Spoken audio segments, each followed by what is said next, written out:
Okay, yeah, so welcome to week 4 for 194A. We'll start out with logistics like normal. I feel like we didn't get too much time to do like a practical deep dive of layouts from last week, so I want to spend a bit of time doing that. And the bulk of today's class, I want to spend on 2 special views in the world of Android, ImageView and RecyclerView.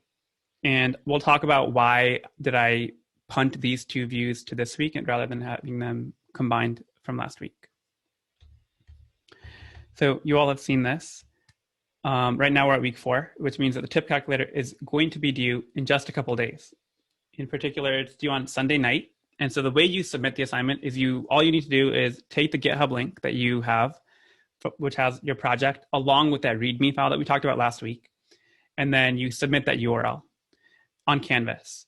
And what Canvas will do is it will automatically assign you a partner, and you'll get to see their GitHub link. And then there's a template for how I want you to give feedback to your partner. So to reiterate, Sunday is when you have to finish the coding part, like your project should be done. And then between Sunday and Wednesday is when you give your partner feedback. So by next week, week 5, the assignment 1 will be totally done, not only in terms of submitting the project, but also in terms of giving feedback for the project. And then Yi is asking, is the meeting recorded? Did I not hit the record button? I thought I did. No, it looks like it's being recorded. Yeah. I think we're good there. So yeah, that's tip calculator assignment 1. I wanted to show this diagram, this beautiful pie chart, one more time. I showed this at the very first class, right? And basically the message here is that this class is basically choose your own adventure. If you want to just do the walkthrough video and do like a simple extension, that's totally fine. And in fact, 2 or 3 people have submitted a project already, which is great. I looked through some of the submissions, and like the one that I saw was like basically the walkthrough video along with changing the text to being emoji.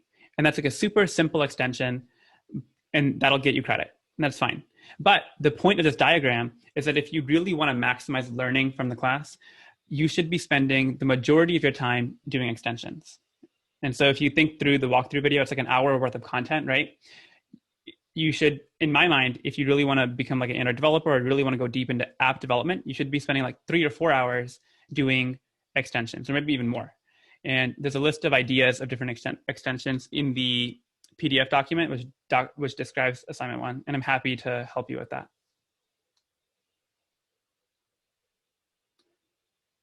All right, any questions before we go on? That's basically all I had for logistics.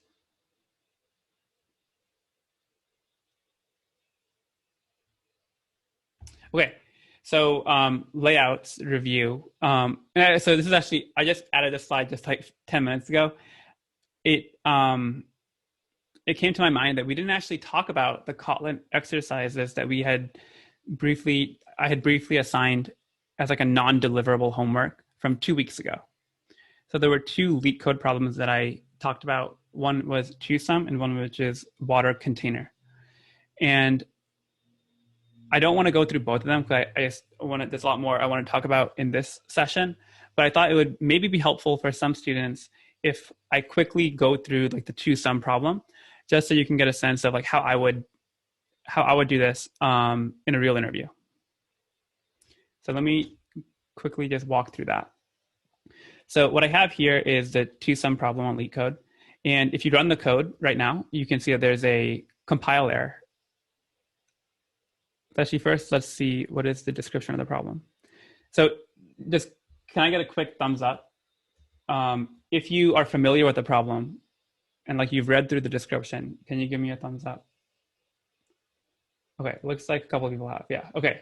The majority of people have. So I'm not going to spend too much time on the setup, but basically the idea is that you are given an array, right? That's the input, an integer array, and one more integer, which is called the target. And the idea is that you want to return the indices of 2 numbers, 2 indices in this array, which when you sum the elements at those indices, the target is reached. The sum of those is target. So you can see here in this example, right? I have 2, 7, 11, 15. So the idea is 2 plus 7 is equal to 9. So I'm going to return 0, 1 because those are the indices of 2 and 7.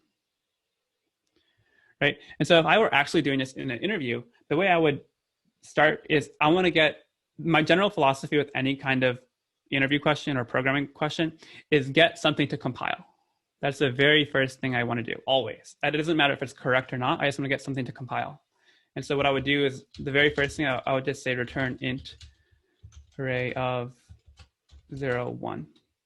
Right? And so now I'm actually able to satisfy the return type here. And I'm going to hit run again. And hopefully now I should see an incorrect answer, but at least it'll compile.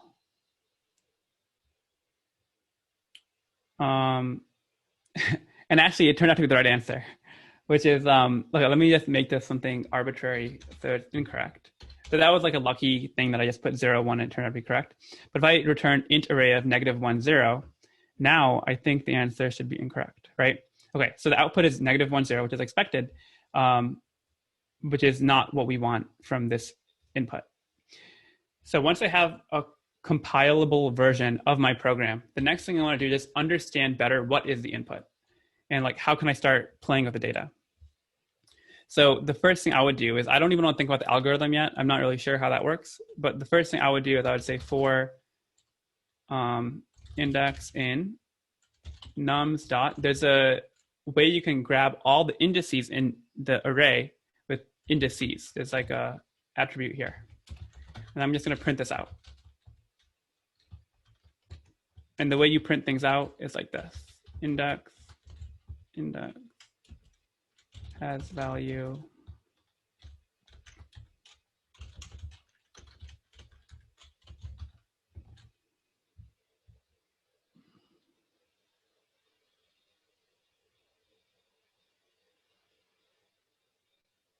Okay, amazing. So let me zoom in here. What I'm doing is a simple for loop. And I know that this question is going to require something to do with indices, right? Because we have to figure out which indices to return. And so what I'm doing is I'm saying get the index for each valid index in the int array, which is what I'm iterating through here. I'm printing out the index and the corresponding value. And this $sign is how you do string interpolation. And so this is really, really valuable. Now I have a sense of how do I actually play with my data. So we can see the output here. The input is 2, 7, 11, 15, and you can see the expected output, standard out, is right here. So now I can actually start to get into how do I want to think about algorithmically how to solve the question. So if I have an input array like 2, 7, 11, 15, I can see that the two numbers that sum up to 9 are 2 and 7, right? So can I get some input? How did you all think about this problem? How do you implement this?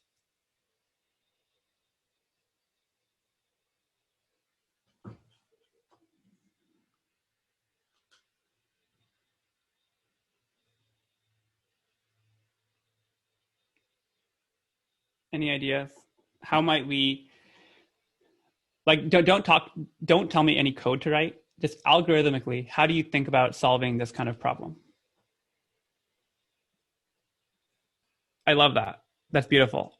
So let's dissect it a little bit more. Let's look at the different combinations of numbers. And so just to put a finer point on that, we know that there's exactly two numbers which add up to target, right? So when we talk about the different combinations of numbers, in particular, we're looking at combinations of two numbers at a time. And so that's a really key insight, that in order to get all the possible combinations, we're going to look at, we have one index here. We need to get one more for each index that we specify here. We also want one more index, which is something else, some other element in the array. And those will enumerate essentially all the possible combinations of two indices. So the way we do that is we have one more for loop, right? So I'll say for index 2 in nums.indices.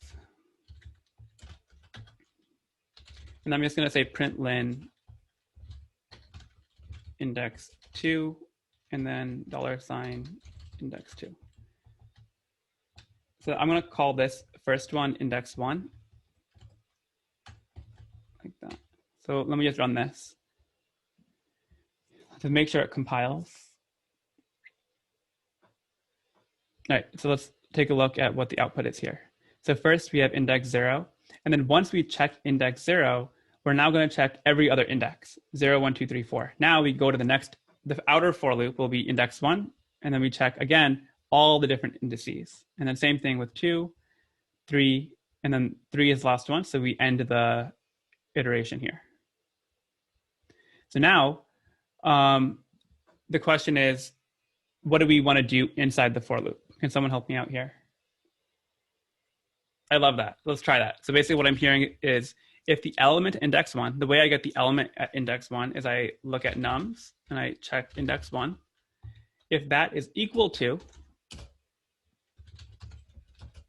the target minus the element at index 2, right? Like this. If this statement is correct, that means that, I mean, the way I think the way you said it is totally valid. Like in my head, the way I had written it initially is if the element at index 1 plus the element at index 2 is equal to target, that's how I mentally I thought about it. But this is also totally valid, right? So if that's true, then we found the answer because these two indices will have a sum of target. Like the elements at these indices will have a sum of target. So I can say return int array of index 1, index 2. Right? Let's try it out.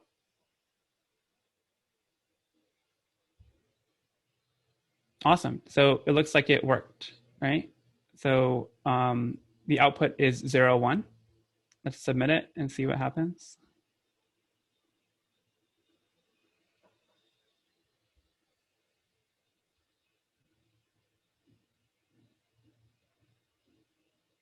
All right, so we got a wrong answer, right? So on the input 3, 2, 4, the sum should be 6. And the output that we got was 0, 0. So we're basically saying 3 plus 3 is equal to 6, which is a valid statement, but these are not distinct elements. Like these are not distinct indices of the array. So this is actually we're actually getting this wrong, right? This is a valid issue. So can someone tell me how to fix it? So right now, the issue is that index 2 is iterating over the same list as index 1. And so if you remember from the previous standard out, this has a potential to have index 1 and index 2 be equal. And so the suggestion here is let's not iterate through the whole list, but only start with whatever is right after index 1. And that turns out to be pretty easy to do. So we can say index 1 ... and then we say end index, right? Like end index is like the last index which is valid.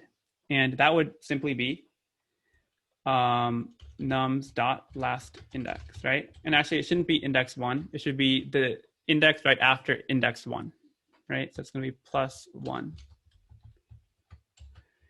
And this dot notation is basically specifying a range and it's inclusive. So what this is saying is that I want index 2 to start at 1 more than index 1, and I want it to go up until the last index inclusive of that number.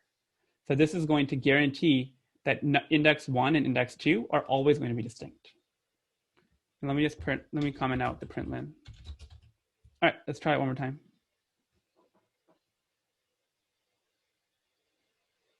Amazing. Do you see this? So we have a success. So I just wanted to quickly go through that. Last question on this before we get back to the Android content. Someone tell me, what is the runtime of this?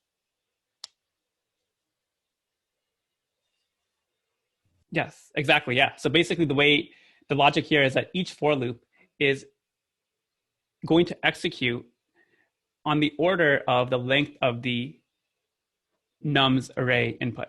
That's how many times it'll execute. And because we have a double for loop, so one for loop here and one for loop here, each of these is O of n.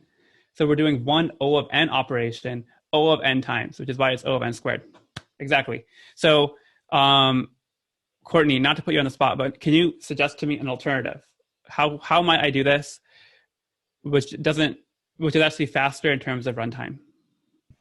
Yeah, okay. So anyone else have an idea? How could we maybe make this O of n, linear runtime, instead of O of n squared? Yeah. Yes, exactly. Does that make sense to everyone? So the idea here is that if we are able to use some memory, that's what I think Kevin is saying, right? We can maintain some memory about what elements have we seen, what indices have we seen. And so as we iterate through the array, we can check what we've seen before and just see if those two, the previous index that we had and the one that we're on now, are those summing up to target? And if so, we just return that right there.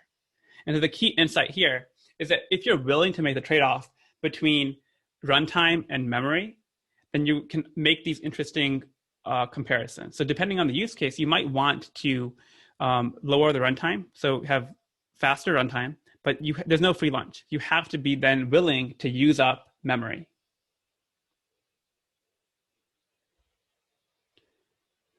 So that was a detour in a totally unrelated like interview type question world. Let's go back now to the world of Android.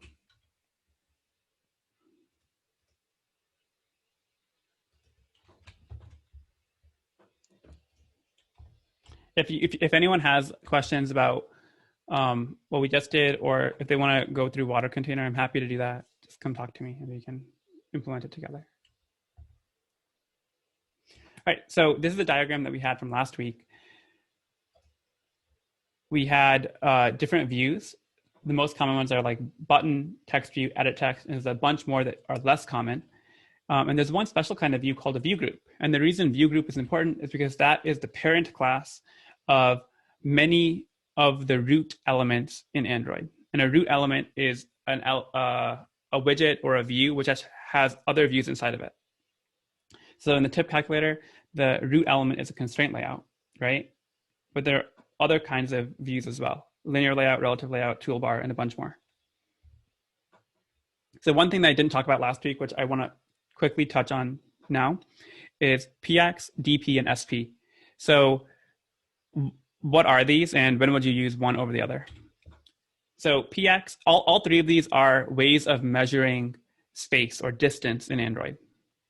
PX refers to pixels on the screen. So a pixel is the smallest unit of thing that can be painted on your phone, right? So I think most people are probably familiar with pixels.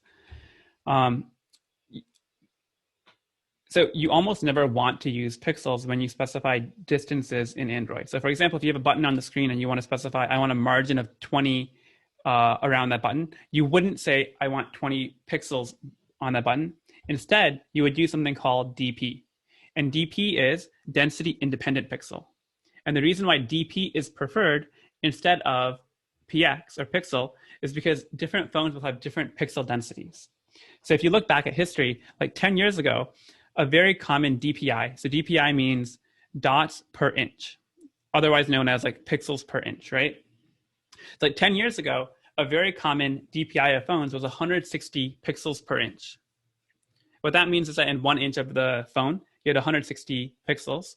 If you look at phones nowadays, I think 440, is the measurement for a Pixel 3 or a very modern phone. You have 440 DPI. And what that means is in the span of 10 years, the density of pixels is increased almost 3x. And the result of that is that if you have a specification of, I want a 20 pixel margin on this button, on the phone from 2010, from 10 years ago, that'll actually appear to be 3 times the size of a phone from this year, right? Because the pixel density is so different. And so you almost always want to use DP for padding, margin, width, or height. So if you want to say the width of a button or the width of a text view, you almost always want to use DP and not PX. And then finally, there's one more called SP. And what that means is scale independent pixels. And basically what that means is this will respect the user's font preferences. And so if you have a vision impairment, then oftentimes the user is going to set the system setting for having larger font. And SP is going to respect that. And so you almost always want to use SP for text.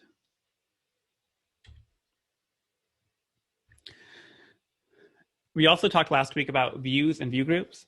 So typically the way we're going to be implementing the UI in 194A in this class is that we're going to be declaring views and view groups in the XML file, right? we're going to be writing XML code, which will define the structure of our layout. And you can nest different elements in there as much as like whatever you want to do in the XML. And then you can reference that from your Kotlin file. One thing that I just want to reiterate here is that don't waste time memorizing different attribute names. As an Android developer, you're going to either use autocomplete in Android Studio, you're going to use attribute pane inside of the design view of Android Studio, or you'll reference documentation. Like there is no interview, or I guess I should say, there is no good interview where they're going to be quizzing you on different attribute names, right? It just doesn't make any sense. So don't waste time memorizing attribute names. You can look it up as long as you know how to figure out what attributes are relevant for which view. That's all you need to know. And then finally, I wanted to mention this. I don't think I talked about it last week, but there is an option to create views programmatically. And what I mean by that is instead of creating a text view in your XML file, you could create it programmatically in Kotlin code. And then you could add it programmatically to the linear layout, and it'll actually show up on the screen. And so that's a question I have for you. Can someone tell me, like why might I want to create a view programmatically in Kotlin or Java instead of having it show up in the XML file?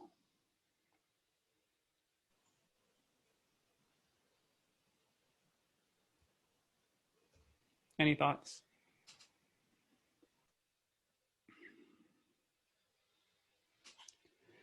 All right, there guys saying maybe if you want to generate something on the fly dynamically. I like that. I like where their guys headed.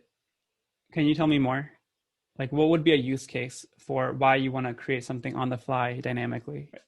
Yes, I love it. I love it. That's exactly what I wanted to get to. And basically what I'm hearing you say is that the key distinction here is compile time versus runtime.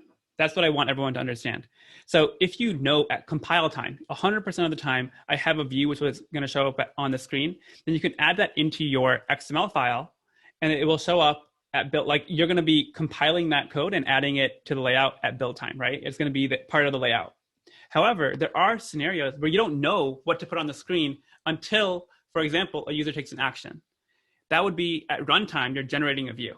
And so if you're going to do something at runtime, it has to be done programmatically. And that's exactly, I think, what their guy is saying as well. So for example, like a common use for this might be, I open up the app and then I go to like my profile page or something. And my profile page either will have like an image which represents who I am, or it might have like a status update, right? And so depending on which of those it is, I might have to create a view, either an image view for the image or a text view. And because I don't know ahead of time, I don't know at build time what I want to display, that decision has to be made programmatically. And so that's like a good example of why you might want to do something in Kotlin code as opposed to just adding it in the XML. And there is a concept here around like the visibility of a view. So for example, the example I just said may not be the best example, because what you could do is add in both the text view and image view and have the visibility of that both be invisible, and then just set one of the visibilities to be visible at runtime. So you don't necessarily need to create it programmatically in that scenario, but that's the kind of example where basically like if you don't know how many image views to create, that's something that you have to do programmatically. Yeah, definitely. Yeah. So what you can do is there are 3 visibility states in Android. One is called visible, which is, as the name implies, it just shows up on the screen. The other is invisible, which means that the view won't show up on the screen, but it will still be measured. It'll still be laid out as if it were there, but it just won't be shown. And then third is gone. And what gone means is that don't show this view on the screen and don't even leave room for it. So you can actually set that in the XML. All right, and last thing before we get on to like the main thing is around this button click listener. So there was a really good question on Piazza that I wanted to double click on a little bit, which is what actually happens when you are setting a click listener, or if you, in the tip calculator, you are setting a listener on the seek bar. So when the user changes the value of the tip percentage, you want to do some action, right? And so let me just demystify that a little bit.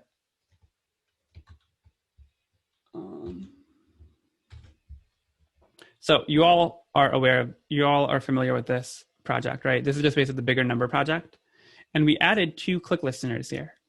And so let me show you behind the scenes, if you look at the source code, what is actually happening here. So what I can do is I can right click on here and then say go to declaration. And now this is a method set on click listener, which is defined in the view.java class. And the reason the view.java here is highlighted in yellow is because I'm not allowed to modify this file. Like if I start typing, it says this file doesn't belong to the project. And the reason is because this file is part of the Android SDK. Like it's not actually something which I wrote. It came in because I'm using Android, right? That's, you can see the file path here. And so what you can see here is that this method takes in one parameter, which is an on-click listener. And now if I do the same thing, I'm going to go to the declaration. What you can see here is that on-click listener is an interface. And this interface has exactly one method, on-click. And so finally, if we go back to main activity, what you're looking at here is some Kotlin syntactic sugar, which basically says everything inside of these curly braces is going to be the implementation of this interface, the on-click listener interface. And because it's exactly one method inside of this interface, there's no need to even specify that I'm trying to override this method. It's obvious, right? This is called a SAM, a single abstract method. And if you have a SAM, then Kotlin will actually help you out. And basically all you need to do is specify the body of that method that you're overriding inside of these curly braces. And that's what's actually happening here. We're passing in an anonymous Lambda function to the method set on click listener. And the same thing applies for the seek bar, right? So if I say val sv is equal to seek bar, right? I'm just creating it programmatically. And I can say sv dot set on seek bar change listener. So now let me do the same thing here.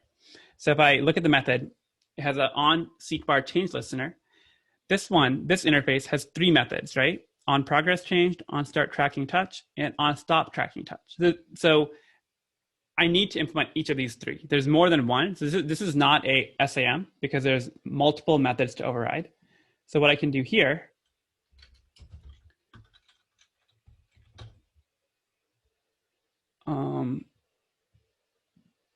let me actually do this.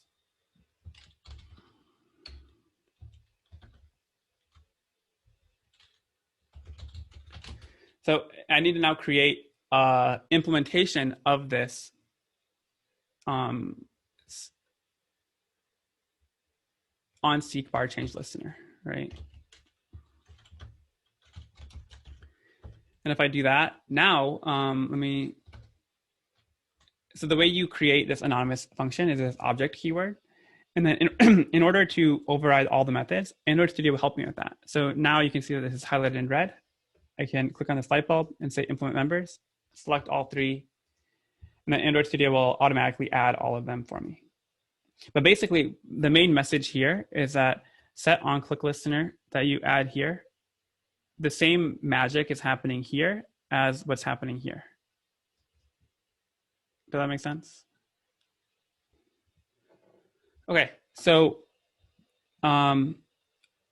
one thing I wanted to do is Durga, your question about the different visibility states. Let me quickly show you that. So what I have here is just a mostly empty project. All I did is I just added some views onto the layout. And I just want to show you quickly the different ways that you can play around with views on Android.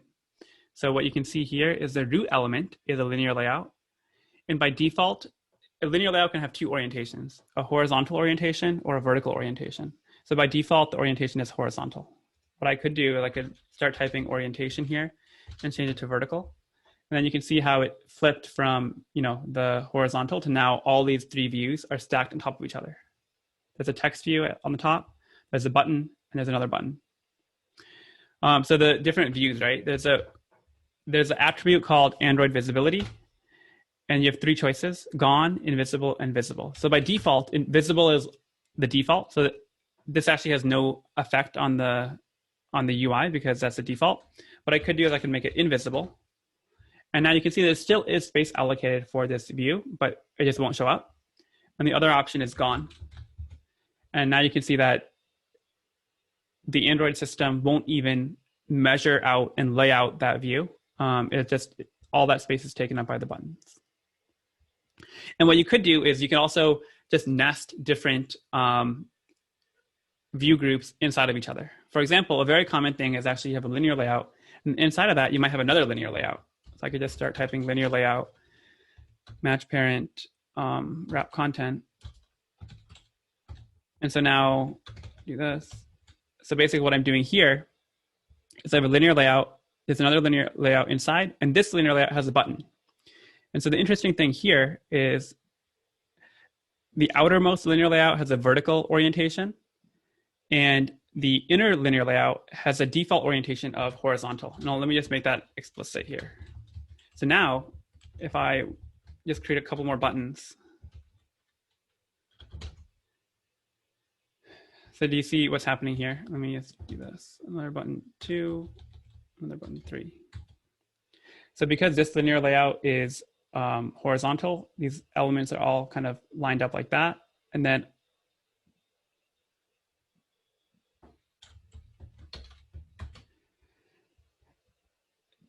then the text view button are part of the vertical linear layout, which is why they're stacked up on top of each other like this.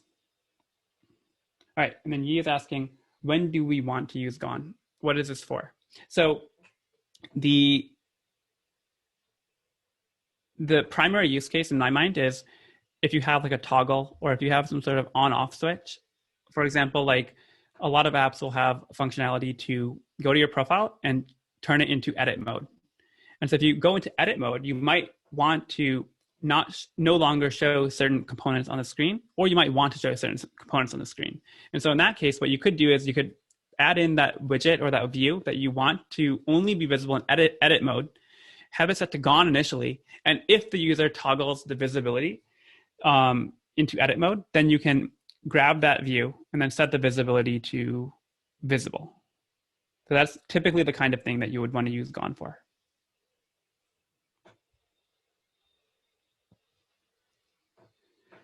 And Durga's asking, can you change visibility at runtime? Yes, you certainly can. Let me show you. So first, let me run this just so you can see what this will look like on my phone or on my emulator.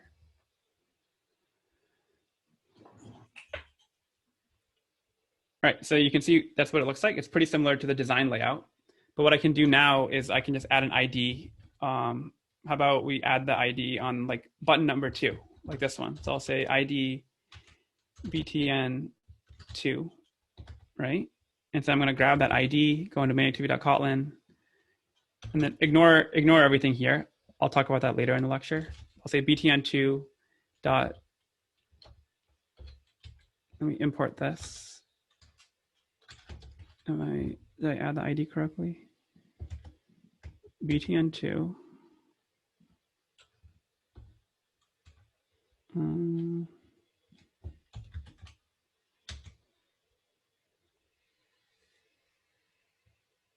Let's see if this works now.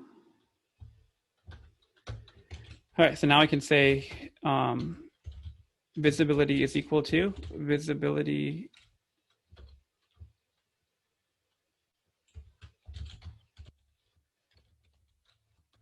Okay, so what I'm doing here is exactly what Durga's asking, right? So at runtime, when this onCreate method gets executed, I'm grabbing a reference to button 2, and I'm setting the visibility to gone.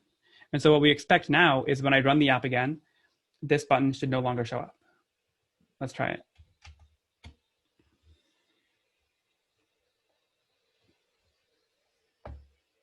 Nice, do you see that? So now this middle button disappeared.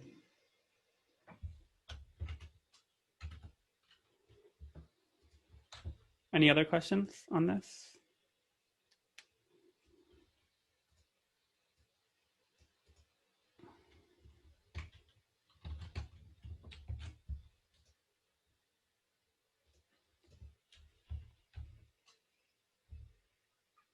All right, so now getting into today's main topic, ImageView and RecyclerView. So first, let me show you where they fit on the hierarchy. So ImageView is a descendant of the view class, and RecyclerView is a descendant of view group.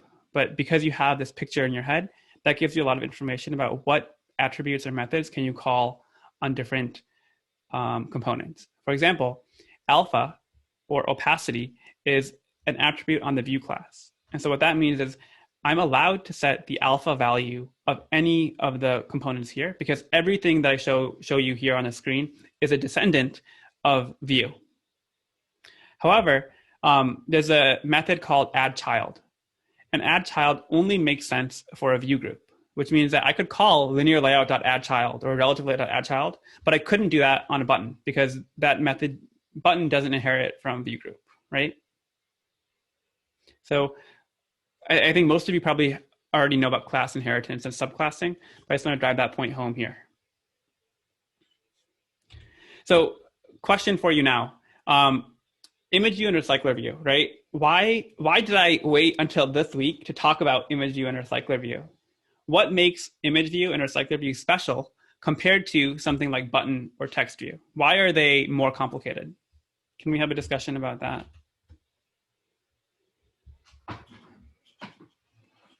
Does that question make sense? Why do you think ImageView might have additional complication compared to like a text view? And similarly, why might RecyclerView merit its own discussion compared to something like linear layout? Any thoughts? Or is it completely arbitrary? I just picked two different views to talk about in today's lecture completely arbitrarily.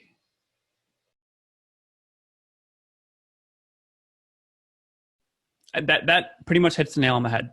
I mean, the answer for both ImageView and RecyclerView is the reason I had a dedicated lecture for these is because there's a lot more inherent complexity when we talk about these components compared to something like text view. And for ImageView, that's exactly right. There's a couple of things that make it complex. One that you mentioned is scaling, right? So very often I'm going to allocate a certain amount of space on the screen to show an image, but the image that I'm trying to show in that space isn't of the same dimensions. And so now you have a lot of complexity or a lot of ways to specify to the system, how do I want to shrink or expand my image in order to fit into that image view? That's like one good example of why ImageView we're going to talk about in a bit more detail. And similarly for RecyclerView is probably the most sophisticated widget on Android. And the reason is because RecyclerView is intended to implement a scrollable list of content. And if you think about pretty much every app out there, Facebook, Twitter, Instagram, the majority of the app functionality is a scrollable list of content. So every single app out there is going to be using a RecyclerView. And when you have a RecyclerView, you have a lot of inherent complexity because now you have basically dozens or hundreds or thousands of different elements that you're going to scroll through, and you have to worry about performance. You have to worry about all the different components that are inside the RecyclerView. Like for example, you could have a list of maybe 1,000 people's names, right? And so really the RecyclerView is going to be containing a bunch of text views inside of it. And how do you make sure that that scroll functionality in the RecyclerView is performant?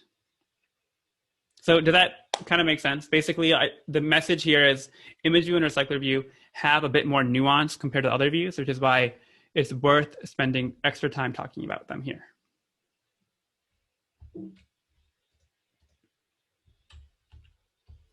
So starting with ImageView. So as the name implies, an ImageView is intended to display an image resource. So either you could have an image locally inside of your Android app. So I could include like a PNG file in my Android app and display that. But more commonly, people will usually specify a URL in order and download that image from the internet and display it inside of an image view. So you could do either. And the reason why image view requires some special handling is number one, memory usage. Number two, scale type. And number three, being able to download and display remote images. So first off, memory usage. So here's an interesting kind of thought exercise that we can do. If you have a Pixel phone, like Google Pixel phone, this is a pretty modern phone, right? It's pretty advanced. The camera on the Pixel phone is 12 megapixels. What does that mean? That means that there are 12 million pixels when you take an image from the phone on the camera, which is kind of mind-boggling, right? 12 million pixels are being captured when you take a picture. And so if you look at the dimensions of that view, you have 4,048 pixels, which is the width, and 3,036 is the height. And so roughly it's 4,000 times 3,000. 4,000 times 3,000 is 12 million. So that kind of adds up, right? 12 megapixel. Now think about 12 megapixel. Each pixel is represented by 4 bytes. And the reason it's 4 bytes is because you have a RGB value, right? A red, green, blue. And you have one more called alpha. So typically the way you represent a color is ARGB. And each one requires 1 byte. And so that means that for every pixel, naively, if you did this, that would be 48 megabytes of memory. Because 4 bytes times 12 million, times 12 megabytes here, right? So it's 48 megabytes of memory required to render one image. And if you look at, I have some notes here. If you look at the 2008 HTC Dream, which is one of the very first Android phones out there, that had 192 megabytes of RAM and 256 megabytes of internal storage. So if you were doing this completely naively, 1 or 2 pictures from today's Pixel phone would crash a 2008 Android phone, right? So the main thing here is, unless you're careful, loading in a picture from a high quality camera could actually crash your app, because that's how memory intensive the modern phones are. Like that's how many pixels are captured in modern phones. And so typically when you look at most Android apps out in the wild, they're going to be doing a lot of downscaling. So you don't need, the human eye can't actually tell apart a 12 megapixel camera on my phone versus like a 2 megapixel camera on my, like a downscaled version of that same photo on my phone, because the phone is just too small. And so you'll typically use a library such as Glide in order to downscale that for you. But that's issue number 1, is memory usage. You would never hit this issue with a text view, right? But if you're just displaying like hello world in a text view, there's no way you're going to be consuming megabytes of memory, but you could very easily do that with an image view. The next thing, which is a bit unique to image view, is scale type. And the fundamental issue here is that you oftentimes will be taking an image which doesn't have the same dimensions as the image view that you want to display it in. And so the different scale types that you can see here are center, which means center the image in the view. There's no scaling involved. Center crop means I want you to scale the image uniformly, so it's flush with the edges of the image view. Center inside, fit center, and fit XY are some of the other ones. And so like, I think it makes more sense to see it visually. So here's the image, right? Like the default dimensions of this image are like much wider than taller. And so if you have a square image view, there's an inherent mismatch, right? So the way you might deal with this is you could say, I want a scale type of center crop, for example. And what that says is basically I want to blow up the image and make it as big as whatever is constraining the image view. So here I would just blow it up to make it the height until it matches the height of my image view. Matrix, to be honest, I've never really used Matrix in a real app. So I don't know exactly how it works, but it looks like basically it truncates, it like tries to grab the left to right. It grabs the first component, which will fit inside of the image view. There's fit center, fit end, which basically moves it to the end of the image view. And then fit start is opposite. And then fit XY means I want you to blow up the image and don't worry about maintaining the aspect ratio, but just blow it up so it fits inside of the image view. So depending on your use case, you might want to pick a different scale type.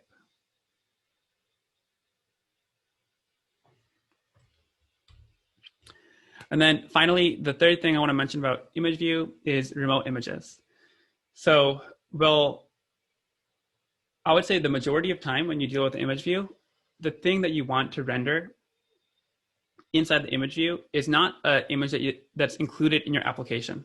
You almost always will want to render something which is downloaded from the internet.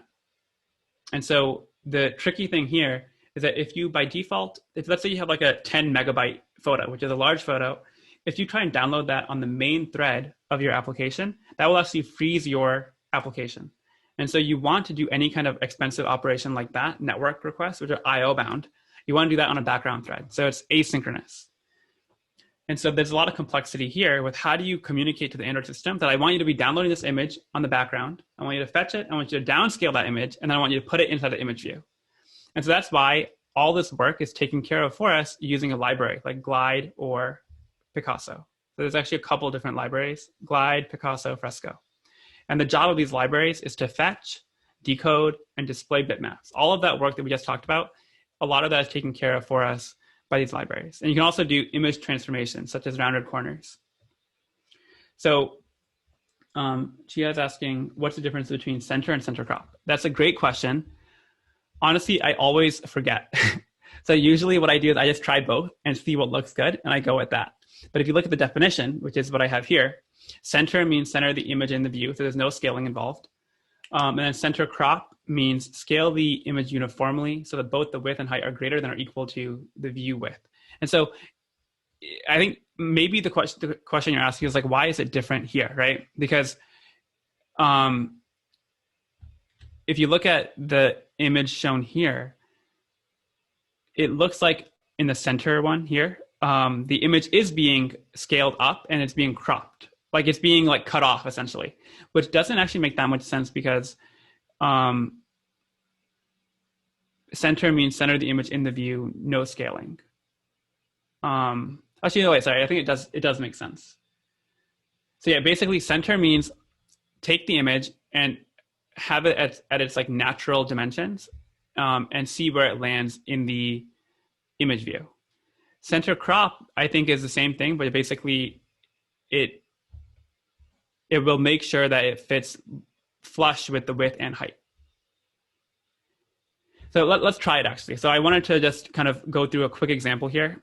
So we're all missing Stanford, right? So here's a beautiful image of Mem2. So let's quickly just add like an image view into this component. So I'm going to go to the palette.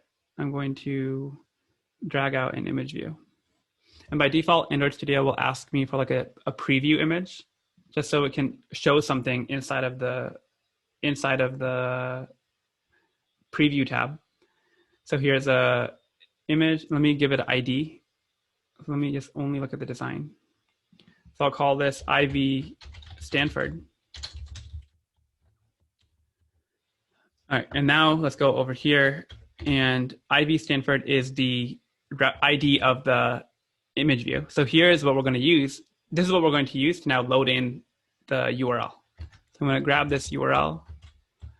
And typically what I'll do here is I'll just define it as a constant. Image URL, like that.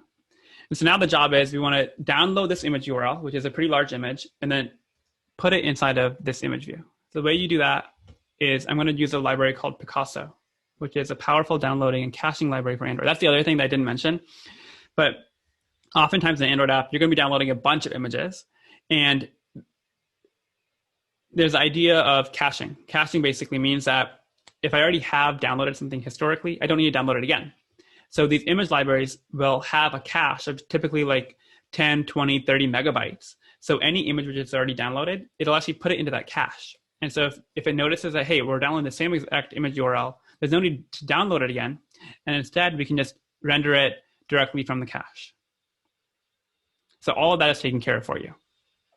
So in order to use Picasso, what you need to do is add a library. So there's a bunch of guides out there for how to do that, but this is a code path guide. So I'm going to copy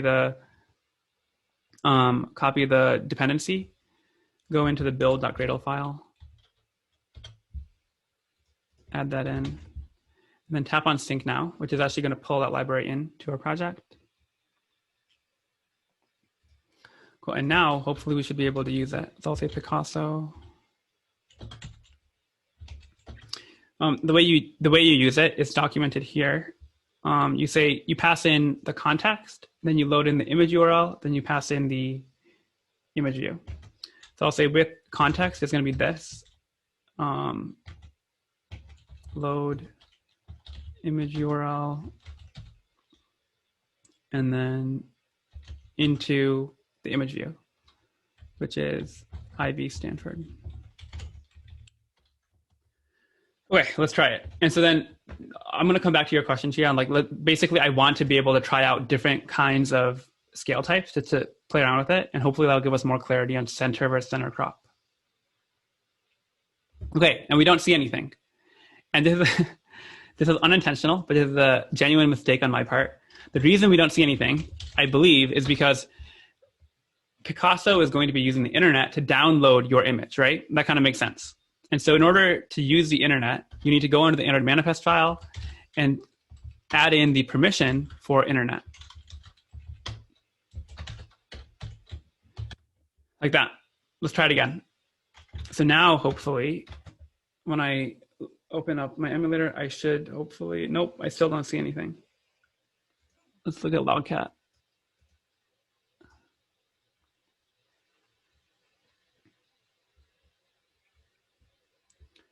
All right, there's a bunch of errors that I think are unrelated. Unexpected response code 400, not sure. Okay, so one thing that I've noticed occasionally is that it helps to just uninstall the app altogether and then reinstall it. So let me try that.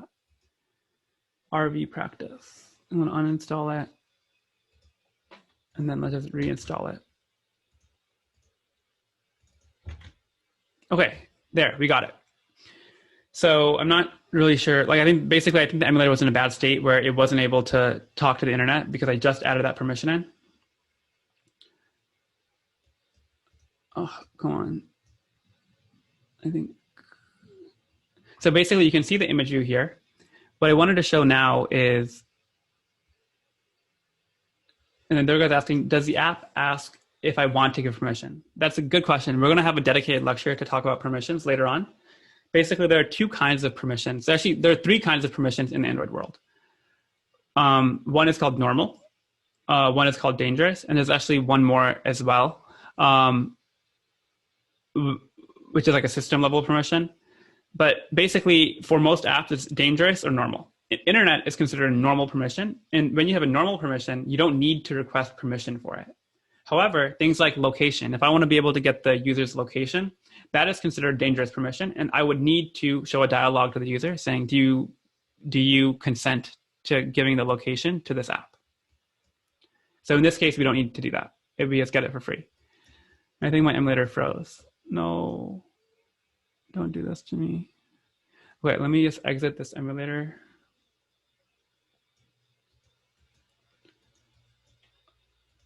Oh no, I think my whole system is freezing. That's such bad timing. Come on.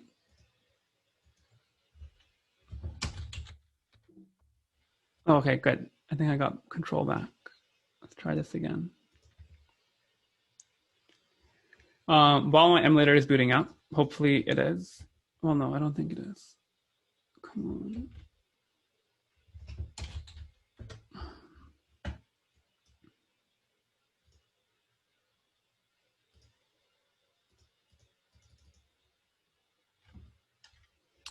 All right, so while I figure that out, Kevin's asking, is there an option to make the image scrollable if it doesn't fit in image view dimensions? So I think the answer is yes, but there's a kind of a deeper question here of like, should you do that? I think the answer is typically no. Like you want to, I think, so I have not seen a legitimate app, like a popular app in the Play Store, which does that kind of behavior. And I think the reason is because the mobile UX, the mobile experience with scrolling within a scroll, like typically your whole phone is going to be scrollable, right? So this idea of having one component in the view hierarchy, which is scrollable within a scrollable list, that's very much an anti-pattern.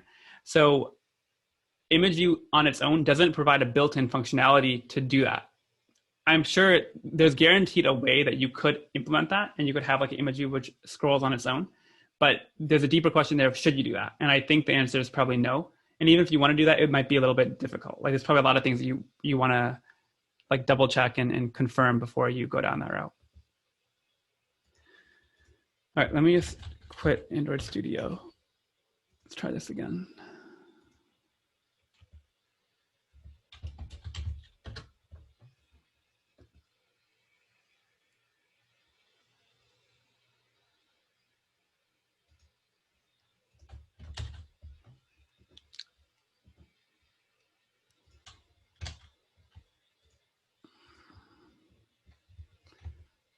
Has Android Studio crashed for anyone while they've been working on Tip Calculator? Give me a thumbs up if you've hit any kind of crash with Android Studio or the emulator. All right, there I have. Good. So I'm not the only one. And you know what's interesting is that right now I'm hoping that you don't face crashes on Android Studio too frequently. If you start doing Android development at a bigger company, like bigger company meaning a company which has maybe a couple dozen Android engineers, at that point you're going to be having a huge project, right? And so like Facebook, where I work, Android Studio actually will, it doesn't necessarily crash, but it will definitely hang multiple times a day. And so this is like one of the biggest frustrations of being an Android engineer is that you have to tolerate the slowness and the bugs of Android Studio as you kind of work with a bigger project. So I'm hoping that most of you don't have that right now, but like as you get to a bigger project, you have to be a little bit more patient with Android Studio. All right, are we back up? Let's try this one more time. So while the emulator is booting up, what we can see here is the image view width and height are match parent wrap content. So I'm actually going to change this to be something hard coded just so we can more easily play around with it. And I'll have the width be 300 dp. And the height, let's make it like 200 dp. Actually, let's make it square. Because the reason I want to make it square is because we know that this image that we are downloading from Stanford, this is not square. And this is now going to be a good test of what are the different scale types that we can provide. All right, so going back to the image view, there should be an attribute here called scale type. Yeah. So what you can do is, I would recommend, like when you build out your own apps, you can just play around with the different options here. So if we do center crop, let's run this and just see what happens. So we should definitely not see the same thing that we're seeing here. Yeah, so like we expect, basically, we are cropping the image to be 300 by 300, which means that those sides of the image that we had are being cut out. And let's just see what happens if we make it center.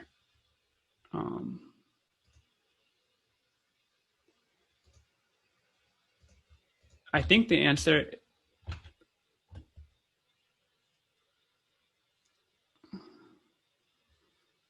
oh, interesting. Okay, so the center will actually make it so that it doesn't need to be flush with the edges of the screen.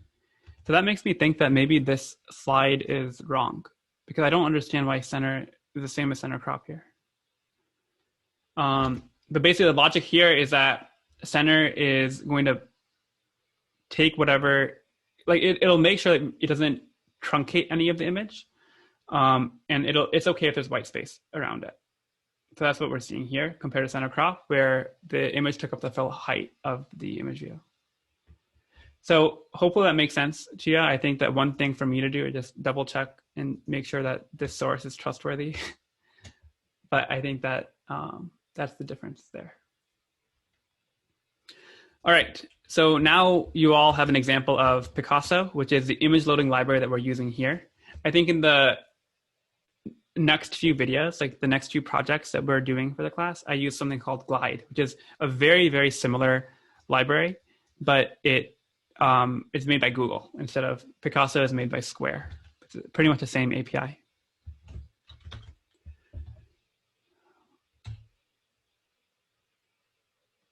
And then I didn't show you this, but the other cool thing you can do with these libraries is you can actually add transformations. So for example, if you want to have rounded corners, or if you want to make the image circular instead of square, you can do a lot of that using any of these libraries. All right, 5:09, we have 11 minutes left. So I don't think we're going to get through the whole topic of RecyclerView, but I just want to pause here and ask, what questions do you all have? I think we covered a lot already.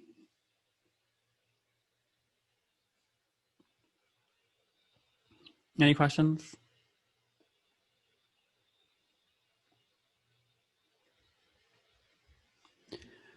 All right, so let's talk about RecyclerView. So the reason why RecyclerView is so important is because it's the recommended way to display a list of items in Android. And going back to what I said earlier, really most apps in the world are a wrapper around a recycler view.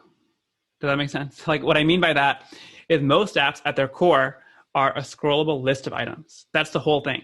And what you show in that list of items will change, but most of the time that people will spend in your app will be in that news feed or list of items, or even something like a settings screen, where if you have like 10 or 12 different settings, you'll usually implement that as a recycler view. And so recycler view is actually somewhat, I mean, I wouldn't say it's modern, but it came out, it didn't exist when Android was invented in 2008.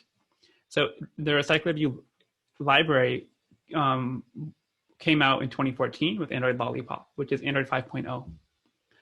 And prior to Android 5.0, the way you would render a list in Android is something called a list view. And so recycler view is basically the more modern and performant version of list view, which is why all modern apps will use recycler view and no one really uses list view anymore. So why is recycler view so complex? First is that you have memory concerns, right? So if you think about an app like Twitter, you're opening up the main screen of the app, and the first thing that happens is we make a network request to download or to fetch all of the tweets for your timeline. And that could literally be hundreds or thousands of objects. And so the first thing is, how do you make sure that you're not going to overflow the memory with those data objects? And the bigger thing actually is the views, right? So you don't want to create 1,000 views for each tweet when the user will only really see maybe 5 or 6 tweets on the screen at one time. So the first thing you have to be concerned about is, how do we make sure that we're not going to blow out the memory of the phone? The second is that there's so many choices to make when you have a list of items that you're scrolling through, right? The first is, how do you display each list element, right? Like for a list of tweets, for example, you could have the normal tweet, you could have like a retweet version of showing it, you could have a reply. So you could have a list of tweets, but really there's actually many different kind of subtweets that you have to be able to accommodate. You could also animate different elements in at different times, right? And then finally, for one element of the list, you could actually have 5 or 6 different views inside of that element. And for each view, you might want fine-grained control over a button inside of that element, or a text view, or an edit text. You could have all these different components that live inside of one element of the recycler view. And so you need to be able to handle taps on any of those, or long press on any of those, and so on. So if you compare recycler view versus list view, there's a couple key differences. This is actually one of the most common Android interview questions. Is they're going to ask you, what is the difference between a recycler view and list view, and why would you use one over the other? So the answer to that question is basically, recycler view is more efficient. That's the big thing. The reason why the Android team came out with recycler view is that there were so many anti-patterns with list view that led to really laggy and bad performing apps. So recycler view was meant to solve a lot of those. And the way they do that is with something called the view holder pattern. Recycler view is much more flexible in terms of styling and animation, which makes it a more powerful component. There's another thing which is important called separation of concerns. And this is a broader topic in programming. The idea is that when you have any kind of data that you're showing on the screen, there's a couple of different parts, right? One is the actual presentation layer. One is, how do you fetch the data? And one is, how do you communicate that there's new data that you got and you want to show it to the UI? And so with the recycler view, there's a very clear separation between the different components.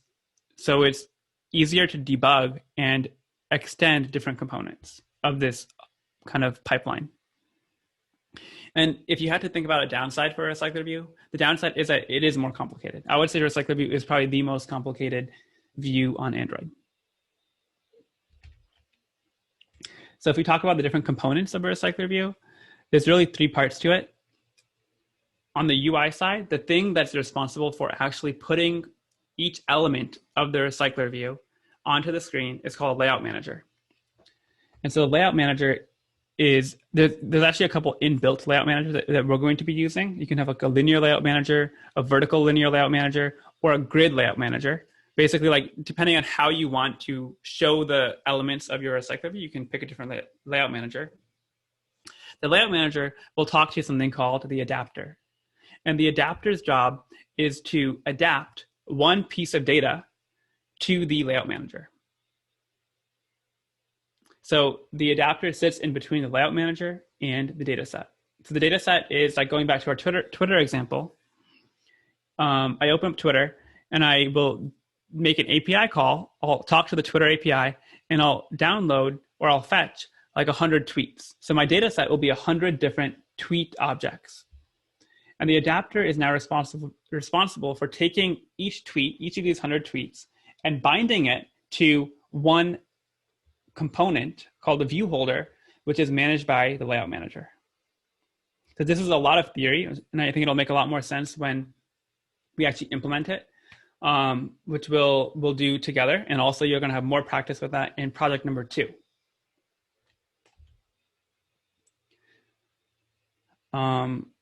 Okay, so this is I don't think we're not going to have time to implement the recycler view today, but I'm going to leave you with this slide, which is basically the reason why the recycler view is called the recycler view. And the reason it's called recycler view is because there's a notion of recycling dead views. So whenever you scroll through a list, there's going to be one component which goes off of the screen, right? So I scrolled, I'm scrolling up, which means that this view up here just went off screen. That is called a scrapped view. And it's going to go into a list of views called recycled views. And when a new element or new view comes onto the screen, rather than having to create that view from scratch, we can instead take a dirty view. So we can take a view from the recycled pile and bind more data to it.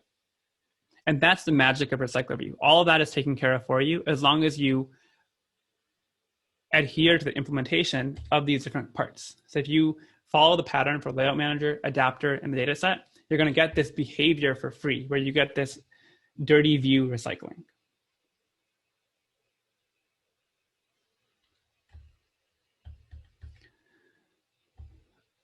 So I think next week we'll actually spend a bit of time doing a quick example of a recycler view, but we're pretty much at the end of today's class. I don't want to hold you all too much longer. The main thing I want you to do for this week is, if you haven't watched a video for Tip Calculator already, definitely you should do that. Hopefully a lot of you have started that, or at least have finished that, or at least started it. So you should do extensions. Between now and Sunday is the perfect opportunity for you to do extensions. There's a ton of really cool extension ideas with Tip Calculator. Between Sunday and Wednesday, you're going to be assigned a partner on Canvas. And I want you to use a template that's linked from the assignment handout and give feedback to your partner. Make sense?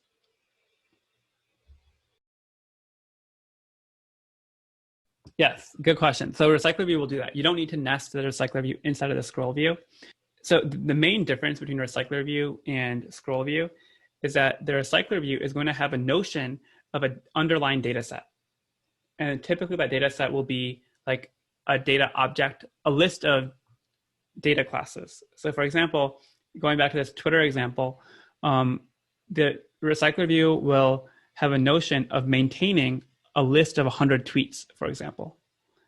On the other hand, a scroll view doesn't really have that kind of idea of holding on to a list of objects which it's showing. A scroll view is primarily intended for if you have like a large image view and then a button and then another image view, and you want to be able to scroll between those 3 views, then it's used for that. But there's no notion of like having data inside of the scroll view and having an adapter. So the scroll view is much simpler than recycler view. The key difference is, like, maybe going back to this diagram, the key difference is the recycler view has this notion of an adapter, which is managing the data set, whereas the scroll view doesn't really have that. It just is a list of static views typically that you can scroll through.